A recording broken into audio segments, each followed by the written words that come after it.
आधुनिक भट्टियों से 50% हुआ काम आसान। जिले के 500 से अधिक लोगों को मिला रोजगार। देखिए ये रिपोर्ट। भरतपुर भले ही फिरोजाबाद की कांच की चूड़ियां दुनिया में प्रसिद्ध हों, लेकिन भरतपुर जिले के गांव ऊंच खो, सुभाष नगर और जिले की सीमा के गांव हसेला आदि की कांच की चूड़ियां भी दुनिया भर में प्रसिद्ध है, क्योंकि फिरोजाबाद की चूड़ियां रंग बिरंगी और जॉइंट वाली होती हैं और महिलाएं हर समय पहन सकती हैं, जबकि भरतपुर जिले की चूड़ियां हरी, लाल, पीली रंग और बेजोड़ वाली होती हैं, जो विवाह उत्सव, देवी दुर्गा उत्सव, लोक देवताओं और मेले के नवदुर्गा शिशु के जन्म एवं उनके कूप पूजन पर पहनी जाती है। भरतपुर की कांच की चूड़ियां राजा महाराजाओं के जमाने से बनती आ रही हैं। इन्हें केवल कचेरा व राजपूत समाज के लोग ही बनाते हैं।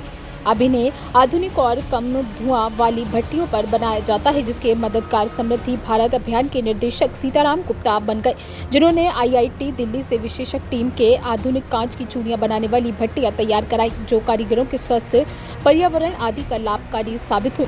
जिले के 500 से अधिक लोगों को रोजगार प्राप्त है, जो प्रतिदिन 8-10 घंटे काम कर 500 से 700 रुपए तक प्राप्त कर लेते हैं।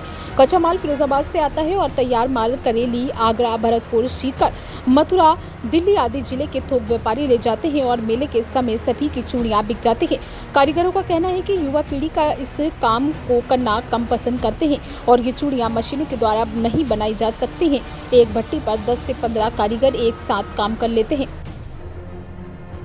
भरतपुर से ब्यूरो चीफ दीना पंडित की रिपोर्ट।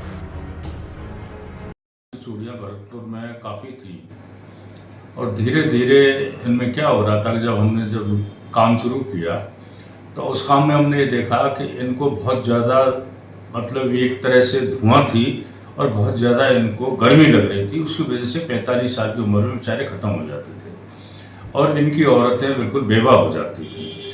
तो सबसे पहले तो क्योंकि हम इंजीनियर खुद थे तो हमने एक अपने देसी हिसाब से भट्टी तैयार की। उससे कम से कम इनको 50% राहत मिल गई, जिससे कम से कम गर्मी कम लगी। लेकिन इस बात को लेकर के फिर हम आईआईटी दिल्ली गए। आईआईटी दिल्ली ने बाकायदा एक मॉडल भट्टी चिमनी तैयार की, वो यहाँ कर लेकर के आए। ना तो वो आदमी काले हुए और ना उनके कोई तकलीफ हुई और आज वो पूरी भट्टियाँ चल रही हैं।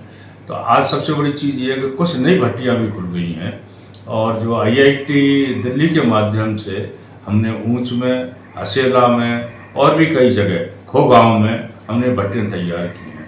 तो एक अच्छा जो एक ट्रेडिशनल धंधा था उसको जीवंत रखने में और टेक्नोलॉजी का समावेश करते हुए हमने पुराने ट्रेडिशनल चीज़ों को, रोजगार के अवसर को खोने नहीं दिया, जाने नहीं दिया।